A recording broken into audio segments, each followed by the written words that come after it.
Roofing seat set work எப்படி போடுறோங்கிறத இந்த வீடியோவில் பார்க்க போகிறோம். இது திருச்சி சோமரசம்பேட்டையில் பண்ணியிருக்கிறோம். இந்த செட்டில் வந்து பார்த்தீங்கன்னா நம்ம கஸ்டமர்கிட்டே வந்து செட்டு போடுறதுக்கான பாதி மெட்டீரியல் இருந்துச்சு.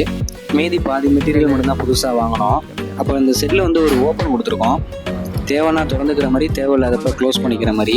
இந்த ஓப்பன் எதுக்குன்னு பார்த்தீங்கன்னா, இந்த ரூமோட ஃப்ரண்ட் சைடில் வந்து நம்ம சீட்டு போடுறப்ப இதோட மாடிக்கு வந்து ஏறதுக்கு பாதையே இருக்காது. நம்ம வந்து எப்படி இருந்தாலும் உள்பக்கத்தில் இருந்தால் ஏறுற மாதிரி இருக்கும். இதை வந்து ஃபிக்ஸடாக க்ளோஸ் பண்ணி வைக்க முடியாது, ஃபிக்ஸடாக ஓப்பன் பண்ணி வைக்க முடியாது. ஏன்னா ஓப்பன் பண்ணி வச்சிட்டோம்னா மழை தண்ணி உள்ளார வர செட்டு போட்டதே வந்து வேஸ்ட்டாக போயிடும். அதே க்ளோஸ் பண்ணி இருக்கும்போது நம்மளால் மேலே ஏற முடியாது. அதனால தான் ஸ்லைடிங் டைப்பில் வந்து தேவைப்படுறப்ப ஓப்பன் பண்ணிக்கிற மாதிரி, தேவையில்லாதப்ப க்ளோஸ் பண்ணிக்கிற மாதிரி இதில் ஃப்ரேம் பண்ணி கொடுத்துருக்கோம்.